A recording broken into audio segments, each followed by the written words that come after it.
ఉచిత గ్యాస్ అన్నాడు లేదు, అదే అరాకొరాకి ఇచ్చాడు. అమ్మఒడి పథకం తీసేసి తల్లికి వందనం పెట్టాడు, అది పిల్లలకి ఎవరికైనా ఇచ్చాడు, ఎవరికి ఇవ్వలేదు. ఫ్రీ బస్ అన్నాడు, ఇచ్చాడా?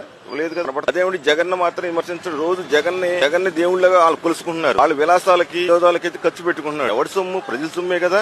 రోజు బండి వాడుతున్నాం, పెట్రోల్ కడుతున్నాం, ఆ డబ్బులంతా గవర్నమెంట్ తీసి వాళ్ళ విలాసాలకి వినోదాలకి ఉపయోగం ఉంది. ఏ గవర్నమెంట్ తెలివితేటలకి పక్కా తప్పుకుని లేకుండా. కాకపోతే జనసేన ఉన్నాడు, ఏం ఉపయోగం? పరిశీలిస్తున్నాం కానీ ఏమి ఉపయోగం లేదు. పవన్ కళ్యాణ్ గారు గెలిపించండి, దగ్గర అన్ని చేస్తా. ఏం చేశాడు? వరదలు వచ్చినప్పుడు విజయవాడ కానీ వచ్చాడా? ఆయన వస్తే ఆయన మీద పడతారంట, ఆయనకు ట్రాఫిక్ కంట్రోల్ ఉండదంట. ఏం చేశాడా? చేయలేదు. జగన్ జపం చేసుకుంటే జగన్ నువ్వెవడు అన్నాడు, కుటుంబ పాలన అన్నాడు. వాడు అన్నకి ఇచ్చుకుంటున్నాడు కదా. అటు అన్న పొడి చేశాడా? ఆడికి అసలు కనీసం ఓటు అడగటం చేత కాదు, మాట్లాడటం చేత కాదు. అసలు అనిపిట్టాడు అనమాట. వాడు వేస్ట్. ఒక సినిమా తీసి మొత్తం పోగొట్టుకుంటే ఆత్మహత్య చేసుకునేవాడు జగన్ విమర్శించి స్థాయి ఆడుతూ. చంద్రబాబు ఉన్నాడు, చంద్రగిరిలో ఓడిపోయాడు. ఇప్పుడు పావలాగాడు ఉన్నాడు, వాడు 2 చోట్ల ఓడిపోయాడు కదా. లోకేష్ ఉన్నాడు, మంగళగిరిలోకి వెళ్ళి. జగన్ ఇంతవరకు ఓటమి ఎరగని నాయకుడు, దమ్మున్న నాయకుడు, మరి అత్యధిక మెజార్టీతో సంపాదించినాడు.